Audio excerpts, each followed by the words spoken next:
سلجوکیوں کی حکومت کا زمانہ مسلمانوں کی تاریخ کا سنہرا زمانہ کہلاتا ہے، اس لیے کہ انہوں نے اپنے زمانے میں بڑے اچھے اچھے کام کیے، جگہ جگہ مدرسے قائم کیے، دریاؤں پر پل باندھے، سڑکیں اور سرائے بنوائے، اسلام کے دشمنوں کے سر کچلا اور ہر طرف امن اور امان قائم کیا۔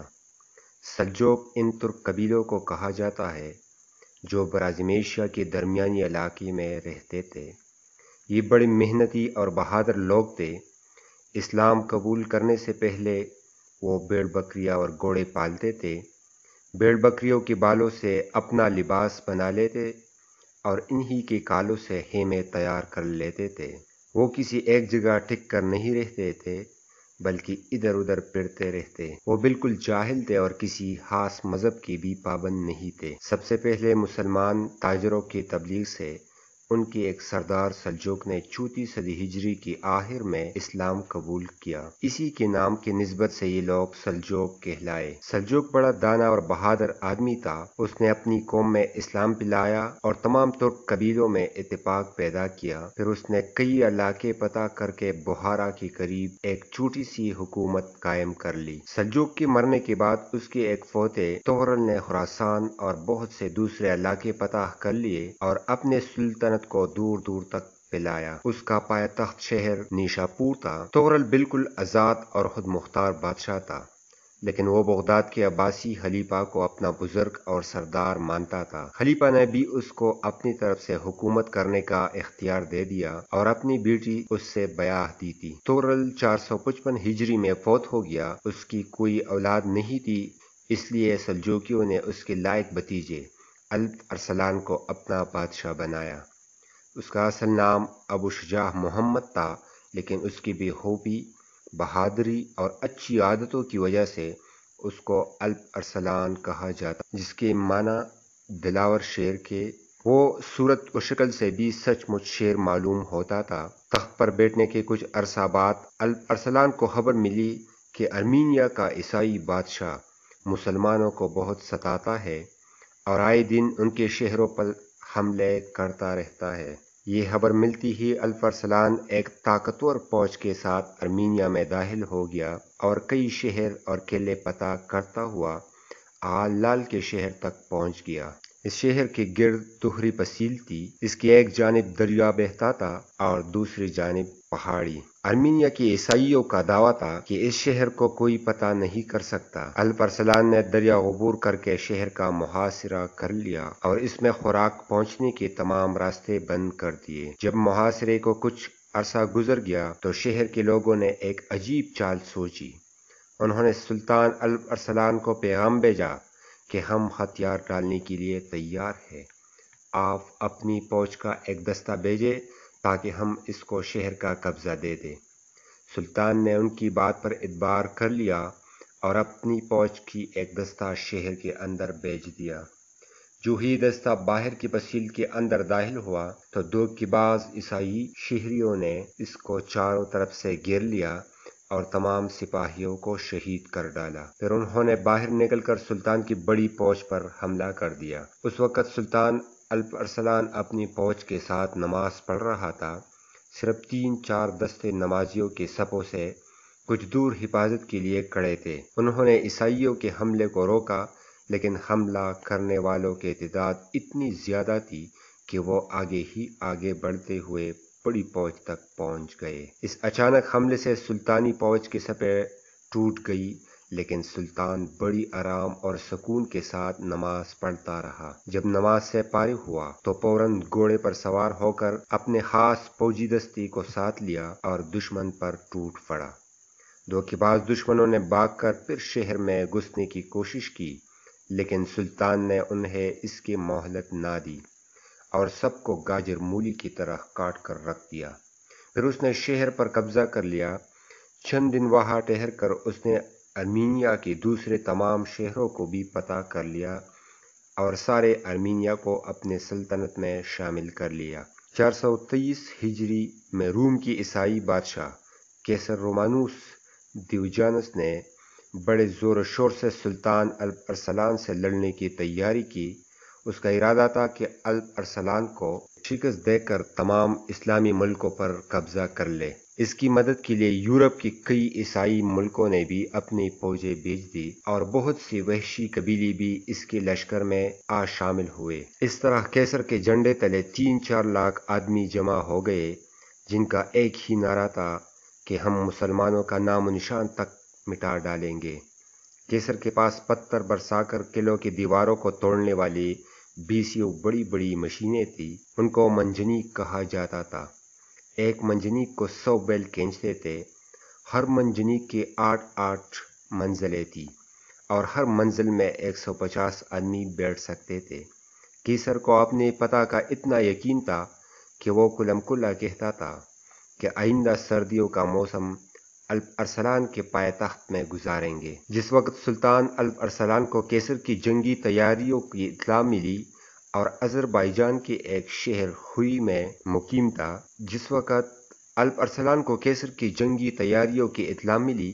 وہ آذربائیجان کے ایک شہر خوئی میں مقیم تھا اور اس کے پاس صرف 15,000 سواروں کا لشکر تھا۔ کیسر اپنے زبردست لشکر کے ساتھ اس کی طرف بڑھتا چلا آ رہا تھا اور سلطان کو کسی دوسری طرف سے مدد بھی نہیں پہنچ سکتی تھی۔ سلطان چاہتا تھا تو لڑائی سے بچنے کے لیے کسی محفوظ مقام پر جا سکتا، لیکن وہ بڑا نڈر اور بہادر آدمی تھا۔ اس کی غیرت نے گوارا نہ کیا کہ کیسر سے چھپتا پھرے۔ اس نے اپنی بیوی بچوں کو تبریز بھیج دیا اور خود اللہ کے بھروسے پر کیسر سے مقابلے کے لیے تیار ہو گیا۔ اس نے اپنے ساتھیوں کو جمع کیا اور ان سے کہا، اے اللہ کے مجاہدوں، اس میں شک نہیں کہ ہماری تعداد دشمن کے مقابلے میں بہت کم ہے، لیکن ہمیں صبر اور حوصلے سے کام لینا ہے اور اللہ تعالیٰ کی مدد پر بھروسہ کر کے دشمن کا مقابلہ کرنا ہے۔ اگر کامیاب ہوئے تو اللہ کا احسان ہے، ورنہ شہادت کا درجہ ضرور مل جائے گا۔ تمام لشکر نے آخری دم تک سلطان کا ساتھ دینے کا وعدہ کیا اور 15,000 کے اس چھوٹے سے لشکر کے ساتھ سلطان دشمن کی طرف بڑھا۔ دونوں لشکر ارمینیا کی شمالی سرحد کے قریب ملازگرد کے مقام پر ایک دوسرے کے آمنے سامنے ہوئے۔ لڑائی شروع ہونے سے پہلے سلطان نے کیسر کو پیغام بھیجا کہ لڑائی میں ہزاروں آدمی خواہ مخواہ مارے جائیں گے، بہتر یہ ہے کہ تم اپنے ملک کو واپس چلے جاؤ، ہم تمہارے ملک پر حملہ نہیں کریں گے۔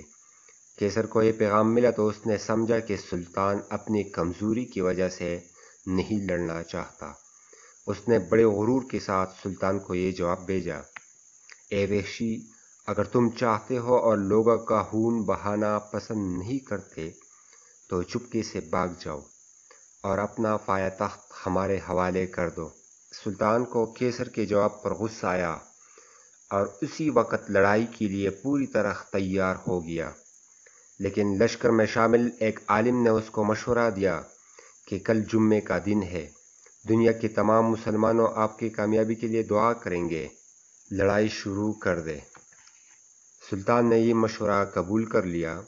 دوسرے دن سلطان نے تمام مجاہدین کے ساتھ جمعہ کی نماز پڑھی اور اللہ تعالیٰ سے اپنی کامیابی کے لیے رو رو کر دعا کی، پھر چہرے پر خاک ملی اور مجاہدین کے سامنے اسی طرح تقریر کی، اے بہادروں، میں جانتا ہوں کہ تم اللہ تعالیٰ کی راہ میں لڑنے مرنے کے لیے بے چین ہو، لیکن میری دلی خواہش ہے کہ تم میری بات زندہ رہو۔ تمہاری وفاداری اور بہادری میں کوئی شک نہیں، لیکن میں خوشی سے اجازت دیتا ہوں کہ تم میں سے جو شخص کسی وجہ سے واپس جانا چاہتا ہے وہ جا سکتا ہے۔